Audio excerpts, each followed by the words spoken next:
चलो आज આપણે બનાવીશું લીલી હળદરનું શાક। હું તમને લીલી હળદરનું શાક બનાવતા શીખવાડું। એમાં લઈશું આપણે થોડું કોબીજ, એમાં થોડી ડુંગળી લીલી, વટાણા લીધેલા છે, મેં થોડી ટામેટું લીધેલું છે। હવે એને આપણે બરાબર છીણી લઈશું હળદરને અને પછી એનો વઘાર કરીશું।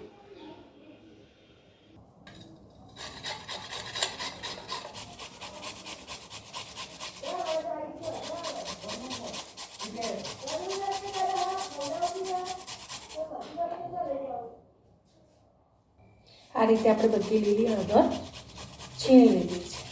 હવે આપણે લીલી હળદર વઘારીશું એટલે એનું શાક તૈયાર કરીશું। લીલી હળદરનું શાક બનાવીશું આપણે ઘીમાં। તો સૌ પ્રથમ આપણે એમાં ઘી એડ કરીશું। મેં આમાં 2 ચમચી ભરીને ઘી લીધેલું છે।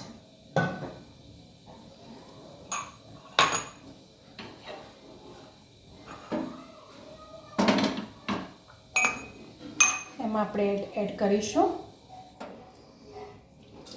લસણ।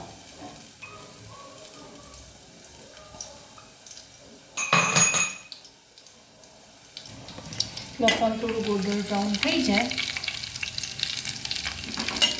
એટલે આપણે એમાં એડ કરીશું કોબીજ।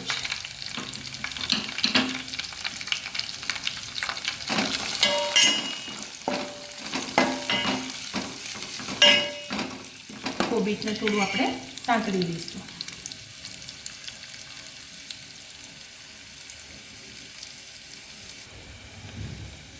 કોબીજ થોડું લાઈટ બ્રાઉન થઈ જાય એટલે એમાં એડ કરીશું ગ્રીન લીલી ડુંગળી અને વટાણા।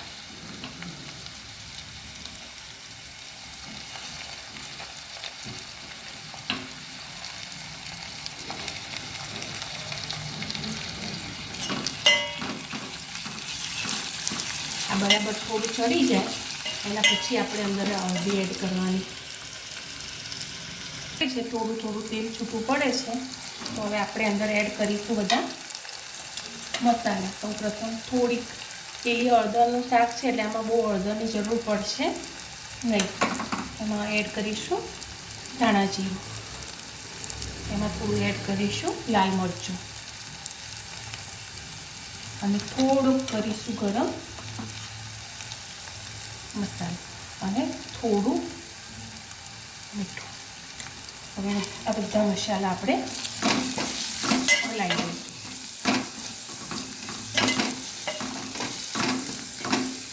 હવે આ સ્ટેજે આપણે અંદર હળદી એડ કરી દઈશું। લીલી હળદર જે આપણે છીણીને મૂકેલી છે ને એ હળદી એડ કરીશું। સોરી મિત્રો, હળદર કહેવાય, હલ્દી ના કહેવાય, હિન્દી હલ્દી હિન્દી થઈ જશે। એમાં હળદર એડ કરીએ। હવે આપણે એને બરાબર હલાવી અને ઢાંકી લઈશું જ્યાં સુધી અંદરથી ઘી છૂટું ના પડે ત્યાં સુધી થોડીક વાર ઢાંકી લઈશું। હવે આપણે ચેક કરી લઈશું કે કેટલું ચડી છે। જો આ રીતે ઘી છૂટું પડવા લાગ્યું છે। હવે આ સ્ટેજે આપણે એડ કરીશું અંદર ટામેટા ઝીણા સમારેલા। પાછું એને બરાબર હલાવી દઈશું।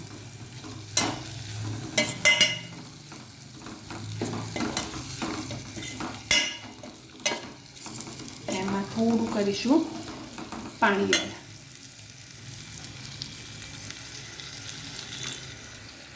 તો બરાબર એક રસ થઈ અને સબ્જી ચડી જાય।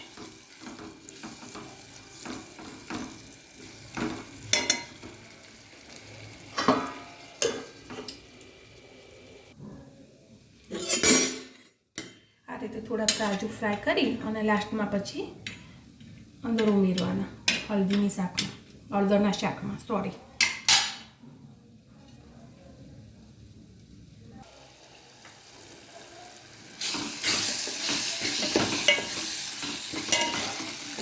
ગયું છે આપણું હળદરનું શાક તૈયાર. પણ આપણે થોડું એકવાર ઢાંકી દઈશું અજવાઈને. જો આ થઈ ગયું છે આપણે તૈયાર લીલી હળદરનું શાક.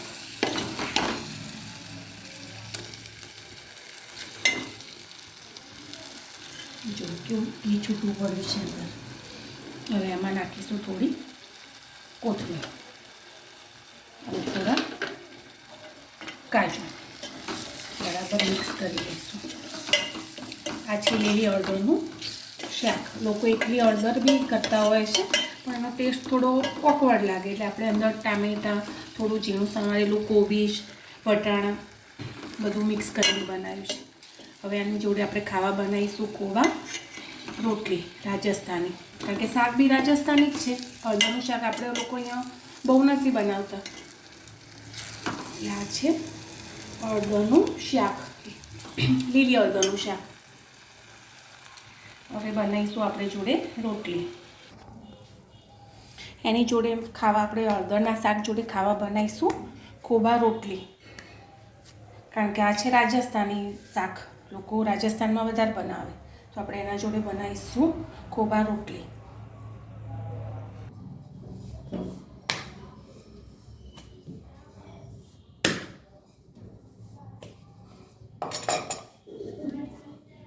આટલી જાડી રાખવાની ખોબા રોટલી. હવે આપણે એને તવીમાં ચડવીશું. એને એકદમ આ રીતે ધીમા તાપે ચડાવવાની, બહુ ફાસ્ટ નહીં કરવાનું.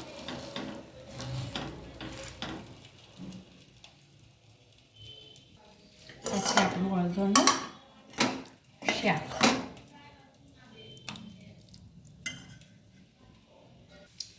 આ રીતે આપણે આમ એને ચૂપડીઓ ભરી ભરીને ખોબા રોટલી તૈયાર કરવાની.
ચાલો, રાજસ્થાની સબ્જી હળદરની અને ખોબા રોટી.